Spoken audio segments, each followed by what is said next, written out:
productivity. How would you classify his coaching career? Okay, I'm glad you brought that up because it mirrors what just happened here. What happened? At the end of the 93-94 season, he took over, and it looked like he was being positioned to finish out the year and go into next year. Right. And what happened? He won 5 of the first 6 games. Lakers off to a 20-14 start by Christmas. And then he concludes that season by losing 10 straight games. Right. And he said, I'm out. And he blasted today's players, even though on that team were James Worthy, Michael Cooper, and Kurt Rambis, 3 guys he played with. But they were at the end of their careers. Right.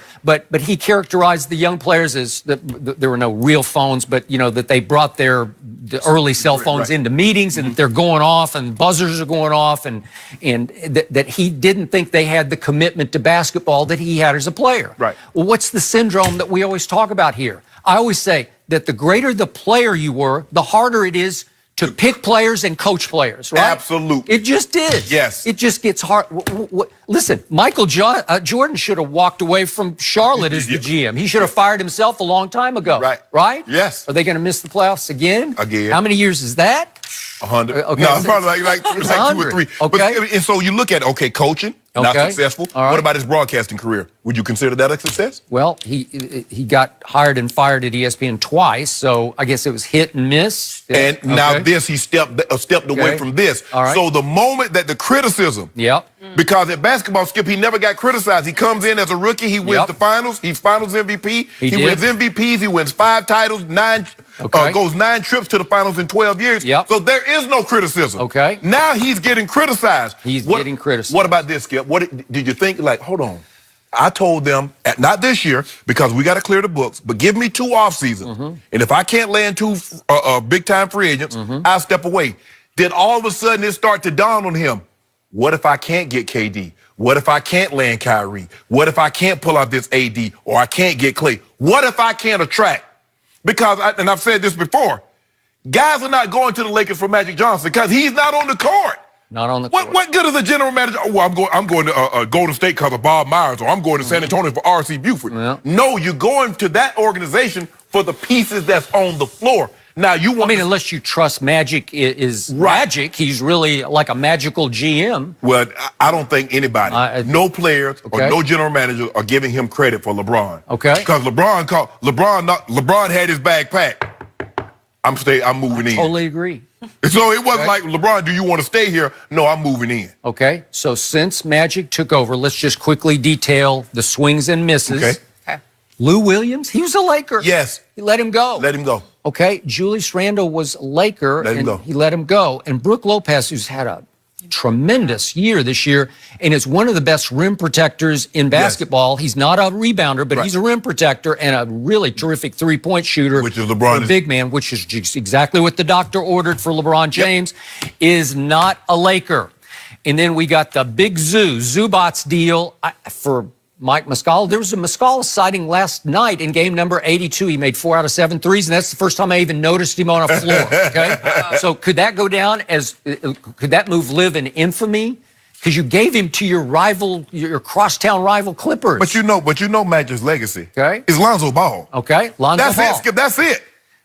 And I must bring up the fact that my friend Stephen A. Smith had reported in February that somebody told Stephen A. that Lonzo was actually Jeannie's idea and not Magic's idea, that he wanted De'Aaron Fox. And then The Athletic reported Jeannie was furious over that because she said that was not true. And I got to believe it probably came from Magic. I don't know that for a fact. And that he was trying to revise history to protect his own legacy because it was Magic Johnson who, at the introductory press conference, said, number 2, that jersey is going to rise into the rafters someday. Skip, you don't want to be the guy that passed on the hometown kid that turns out to be a Hall of Famer. You don't want to be that guy. But you also don't want to be the guy that all of a sudden he's not what you thought he was going to be. Because if his jersey's supposed to hang from the rafters, Skip, he better stack some trophies. Because everybody that's hanging stack trophies with the exception of Elgin Baylor. And last night Magic raved about how good the kids are going to be, Kuzma, Brandon, Lonzo. And yet I'm pretty sure Magic had signed off on the fact that they tried to trade the whole lot of them, including Josh Hart, for Anthony Davis. He was going to drive the bus. He was going to drive him to New Orleans. So what? So we get back to the ESPN bombshell article, and I got to read, because last night Magic responded to it and validated it. So this isn't just some pie-in-the-sky report out of nowhere. He told the LA Times last night, if we could see that, please. This article he's referring to, the ESPN. An article would never make Magic Johnson do something he don't want to do. Everybody run up. Oh, they're writing an article. Okay, great. I'm going to say, why didn't you interview everybody at ESPN? You know how many times ESPN hired me? Twice. If I was doing something wrong to employees, disrespecting, you think they would have hired me twice? No. I know that article is not an accurate article. I can tell you that right now. Now, it's some disgruntled former Laker employees talking to reporters.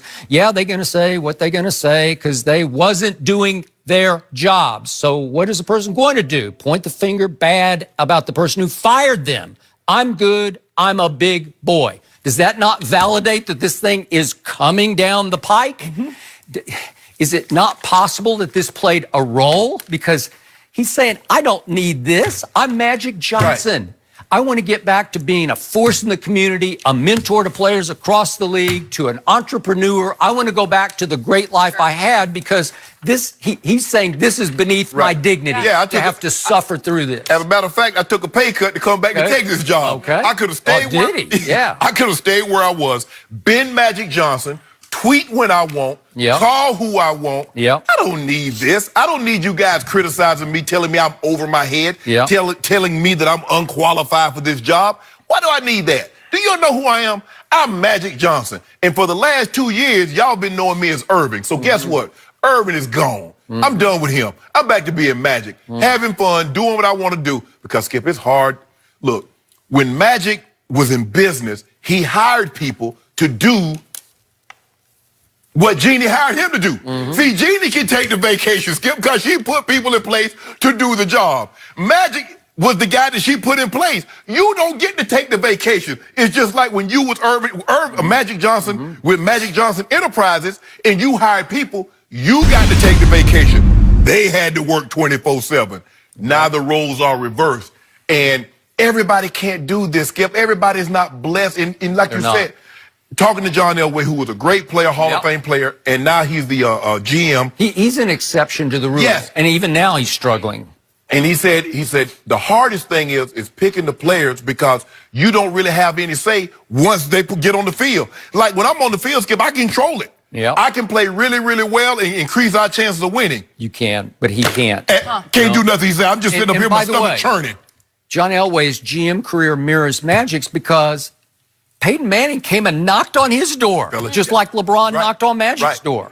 But now John can't find a quarterback, right? He's going to try Joe Flacco, okay? But John's number 2 pick was better than Magic so far, Von Miller. Fair enough, although, Kuzma was, I got to give Kuzma to Magic. He hasn't taken the next all-star step, but in the big picture, there's a lot to do here with LeBron James. And I'm not blaming LeBron for this, but it's curious to me how Magic was not fully invested in this job, nor to me was LeBron completely invested in being the greatest basketball player he could be, because he did have other LA interests just as Magic did. So they were sort of partners in crime in that way, because neither was fully all in to making the Lakers the greatest they could be. So think about Magic. He has nothing but the utmost pride for his career. Magic Bird. There was a Broadway play, Magic Bird. That's how great he was, right? Yes. I went to see it. It was really good. But the point is, think of the shame that Magic felt this year, because he's the man who's supposed to be running the Lakers. And there are internet videos, One Shining Moment parodies of the Lakers season with all the blunders and gaffes and embarrassments. You don't think that just shamed Magic? Like, what am I doing? How did it come to this so quickly? And think about LeBron's whole year. These are all things that Magic would say, I don't want to associate with that. Let's do right from the start.